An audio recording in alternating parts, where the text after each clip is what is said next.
Et à présent, mesdames et messieurs, nous passons à notre débat principal avec notre invité, Dr Ahmed El-Leithi, qui est consultant international en économie et en gestion. Bonjour, Dr Ahmed. Bonjour à vous. Alors, on parlait hier concernant cette même visite du président sud-coréen en Égypte, son Excellence Monsieur Moon Jae-in, pour parlant également des prévisions des accords qui ont été signés hier physiquement. Alors, si on parle aujourd'hui des résultats de ces protocoles qui ont été signés hier, des accords même qui ont été signés hier, si vous pouvez un tout petit peu nous élucider là-dessus. Je pense que avoir des accords pareils, c'est encore un pas très important dans la bonne direction pour reconstruire l'économie égyptienne. Certainement. Après je peux dire, la modeste gestion de l'économie égyptienne avant que le président Sisi soit en place. Oui. Donc là, on est en train de reprendre notre rôle comme un joueur important sur la scène internationale des affaires. Et là, on est en train de rentrer avec un accord, on a plusieurs accords stratégiques avec le tigre asiatique le plus important, celui de la Corée. Oui. Donc, sûrement, c'est sur deux niveaux. Sur le niveau tactical, je pense que ça va donner des fruits très importants pour l'économie égyptienne. Et sur le niveau stratégique, je pense que ça va former un exemple que plusieurs autres pays asiatiques vont vouloir venir rejoindre la Corée. Donc, on est vraiment dans la bonne direction là. Et je pense que pour la première fois, on est en train de penser stratégiquement avec l'économie égyptienne et ça peut seulement aboutir des bons résultats pour le niveau de vie de citoyens égyptiens. Également, hier, on parlait d'accords de libre-échange, si je me souviens. Vous parliez qu'il y avait des prévisions dans l'accord de libre-échange. Est-ce que un tel accord a été signé hier? Écoutez, je ne suis pas sûr, donc je ne veux pas donner des informations que je n'en sais pas. Mais même être sur la piste de négocier un accord pareil, peut-être que ça peut prendre un peu de temps parce qu'il y a pas mal de détails qui doivent être bien étudiés pour que on n'a pas un comment dire il y a des détails qui doivent être bien pensés, bien résolus, bien discutés entre les deux parties. Donc c'est pas question de temps, mais on est sur la bonne direction et stratégiquement c'est ça qui compte vraiment. Et hier également, le Premier ministre, Dr Moussa Mohamed Bouli, a parlé de mécanismes de transfert d'expertise et l'expérience sud-coréenne, surtout en technologie et télécommunications. Et c'est ça ce qu'on avait discuté hier, là, on est un peu déficitaire en Égypte dans ce domaine et c'est très normal qu'on est en train de faire des accords avec le pays qui est un des pays qui est le plus avancé dans le monde dans ce domaine. Oui. Donc là, il y a un mariage naturel, si on pourrait dire. Et le transfert de technologie, c'est ça qui peut ajouter énormément de valeur ajoutée pour l'économie égyptienne, parce que là, c'est vraiment une dimension où on est déficitaire en Égypte. Et ce qui est très important à noter une deuxième fois, que la Corée, c'est pas une des pays traditionnellement occidentales avec une industrie, une révolution industrielle pour 3 ou 4 siècles. C'est un pays, il y a 50 ans presque, était dans un cas tout à fait lamentable.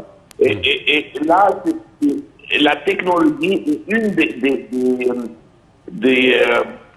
des industries qui peuvent être transférées assez rapidement et avec une valeur ajoutée énormément. C'est aussi simple que pour vraiment simplifier le modèle, quand on fait un programme d'ordinateur, on le fait une seule fois et on le vend des milliers de fois. Il est un bon programme. Hein?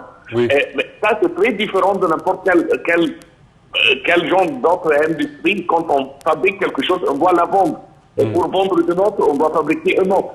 Et là, dans cette industrie, tu fais le produit une seule fois et tu le vends des milliers de fois. Et c'est pour cela que l'accélération des revenus qui vient de l'industrie, de la technologie, est perpétuellement beaucoup plus élevée que n'importe quelle autre industrie.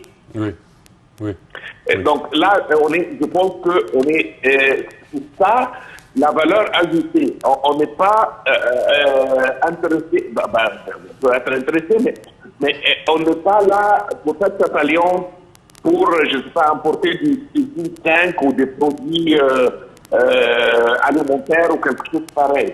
Donc je pense que son Excellence le Premier ministre, il est en train de viser de bons sujets pour discuter à son locateur coréen.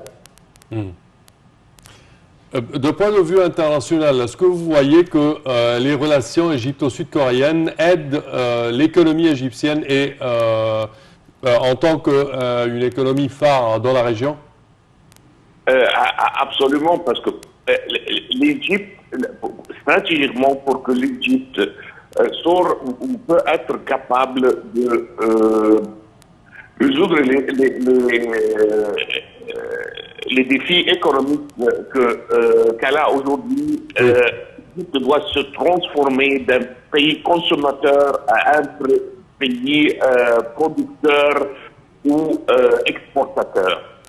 Et là, la technologie et l'expérience coréenne peut énormément aider dans cette direction stratégique. Et avec ce que j'aime bien, on voit pour la première fois que ce gouvernement travaille dans des chemins qui se rencontrent un peu au bout. Ça veut dire quoi? Ça veut dire que si on regarde ce que le gouvernement présent est en train de faire sur le niveau de l'éducation, comment elle est en train de se focaliser sur l'éducation des technologiques, de programmation, des ordinateurs, etc. Et de l'autre côté, dans un contexte tout à fait différent, on est en train de faire des accords avec un des pays les plus avancés dans ce domaine. Donc, ces deux chemins vont se rencontrer pour que l'Égypte devienne un pays exportateur de technologies en développant les cadres égyptiens et les jeunes égyptiens. On a une population qui est 50%, si je ne me trompe pas, au moins de 25 ans. Ça veut dire, et ça, c'est un atout très fort, parce que ça nous dit quoi? Ça nous dit que on a un futur énorme.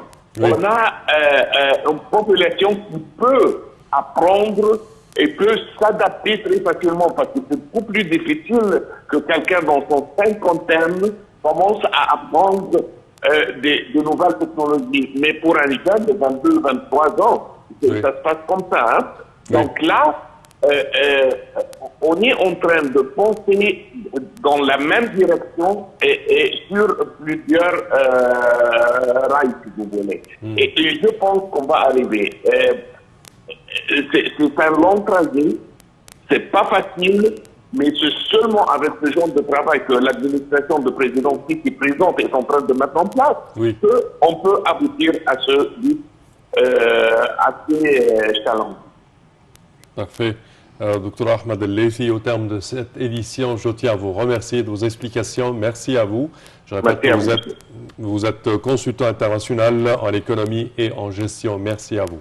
Chers téléspectateurs, au terme de cette édition, nous tenons à vous remercier d'avoir été des nôtres. Et je tiens également à remercier ma collègue Yara. Merci Sameh, merci mesdames et messieurs et à la prochaine.